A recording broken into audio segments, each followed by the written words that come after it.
9ஆம் அதிகாரம் 8ஆம் வசனத்தின் பின்பகுதியை பார்ப்போம்.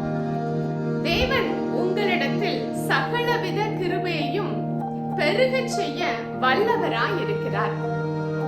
தேவனுடைய கிருபை நமக்கு கொடுக்கப்பட்டால் மாத்திரமே நம்முடைய வாழ்க்கை சம்பூர்ணமாகவும் நிறைவாகவும் வெற்றியுடையதாகவும் இருக்க முடியும். இதுதான் நமக்கு இம்மைக்குரிய ஆசீர்வாதங்களையும் மறுமைக்குரிய ஆசீர்வாதங்களையும் நிறைவாய் கொடுக்கக்கூடியதாக இருக்கிறது. தேவனுடைய கிருபை அனுதினமும் காலையிலே புதிதாக கொடுக்கப்படுகிறது. அது புதுப்பிக்கப்படுகிறதா இருக்கிறது. இந்த கிருபையை தேவன் நமக்கு பெருகச் செய்கிறவராக இருக்கிறார். நாம் தகுதி இல்லாத இடங்களிலும் கூட அவருடைய கிருபை நமக்கு பெருகப்படுவதனால் மாத்திரமே காரியங்கள் நமக்கு சாத்தியப்படுகிறதாக இருக்கிறது. இந்த தேவன் ஒருவரே துதிக்கு பாத்திரர். அவர் துதிகன மகிமைக்கு உரியவர். தேவாதி தேவன் துதிகளிலே பிரியப்படுகிற தேவனாக இருக்கிறார். நாம் அவரை நம்முடைய எல்லா சூழ்நிலைகளின் மத்தியிலும் சவாலின் மத்தியிலும் துதித்து கொண்டே இருக்கும் பொழுது தேவன் தன்னுடைய கிருபையை பெருக பண்ணுகிறவராக இருக்கிறார் என்று வேதம் நமக்கு கற்றுக் கொடுக்கின்றது. இந்த கிருபை நம்முடைய வாழ்க்கையிலே பெருகும் பொழுதுதான் நம்முடைய வாழ்க்கையிலே தேவன் வைத்திருக்கிற திட்டங்களை நம்மால் நிறைவேற்ற முடிகிறது. இவ்வாறு நாம் நிறைவேற்றுவதற்கு 3 காரியங்களிலே அவருடைய கிருபை நமக்கு கொடுக்கப்படுகிறதை நம்மால் பார்க்க முடிகிறது. முதலாவது காரிய சித்திக்கான கிருபை, இரண்டாவது காரியங்களை வாய்க்க பண்ணுவதற்கான கிருபை, மூன்றாவது தேவனுடைய நாமம் நம் மூலமாக மகிமைப்படுவதற்கான கிருபை. தேவனால் பயன்படுத்தப்பட்ட எல்லா நபர்களுடைய வாழ்க்கையிலும் இந்த கிருபை இவ்வாறு அனுதினமும் பெருகி இருக்கிறதை நம்மால் பார்க்க முடிகிறது.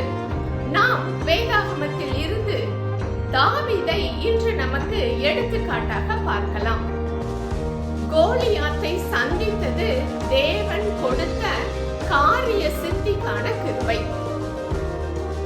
கோலியாத்தை சந்தித்தவுடன் மனதிலே வந்த தைரியம், தேவன் மேல் உள்ள விசுவாசம், சவாலாக நிற்கும் இவனை காட்டிலும் என் தேவன் பெரியவர் என்று தேவனை குறித்த மனதின் படம் மிகவும் பெரியதாக இருந்ததினால் இவனை மேற்கொள்ளுவோம் என்ற நம்பிக்கை அவருடைய வாழ்க்கையிலே வந்தது.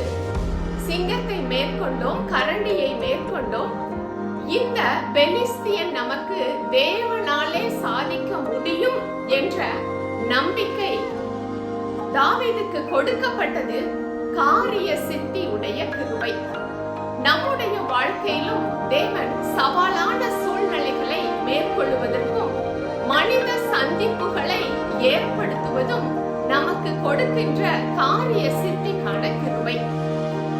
இஸ்ரவேல் ராணுவமே பயந்து இருந்த சூழ்நிலையில் அவர்கள் கரங்களிலே நிறைவான ஆயுதங்கள் இருந்தால் கூட கோலியாத்தை மேற்கொள்ள முடியும் என்ற தைரியம் அற்று இருந்த நிலையிலே தன்னுடைய கையிலே எந்த ஆயுதமும் இல்லாமல் தனக்கான கவசங்களும் எதுவுமே அற்ற நிலையில் தேவன் மேல் உள்ள நம்பிக்கையிலே மாத்திரம் கோலியாத்தை வீழ்த்துவதற்காக தாவீது தன்னுடைய கரங்களிலே எடுத்துக்கொண்டதோ ஒரே ஒரு கூழாங்கல்லும் கவனும் தான். அவற்றை வைத்து துல்லியமாக குறிபார்த்து ஒரே ஒரு கல்லிலே அவ்வளவு பெரிய கோலியாத்தை வீழ்த்த முடிந்ததே தேவன் கொடுத்த காரியத்தை வாய்க்க பண்ணுகின்ற கிருபையினால் மாத்திரமே இது சாத்தியப்பட்டது. நம்முடைய வாழ்க்கையிலும் தேவன் நம்மோடு கூட நிறைவான கிருபையை கொடுத்து நம்மை வழிநடத்தும் பொழுது நம்முடைய காரியங்களையும் அவர் துல்லியமாய் நிறைவேற்றுவதை நம்மால் அனுபவிக்க முடிகிறது. மூன்றாவதாக, சவுல் கொன்றது 1000, தாவீது கொன்றதோ 10000 என்றும் தாவீதுக்குள் விசேஷித்த ஆவி இருக்கிறது என்றும் அடையாளப்படுத்தப்பட்டதினால் தேவனுடைய நாமம் தாவீதின் மூலமாக மகிமைப்பட்டது. தேவன் தாவீது மீது வைத்த கிருபை பெருகினதினால்தான் முடிந்தது. தாவீதால் தன்னுடைய வாழ்நாள் முழுவதும் தேவனுடைய நாமத்தை மகிமைப்படுத்தும்படியாக வாழ முடிந்தது. நம்முடைய வாழ்க்கையிலும் துதிகள் பெருகும் பொழுது சரியான மனித சந்திப்பு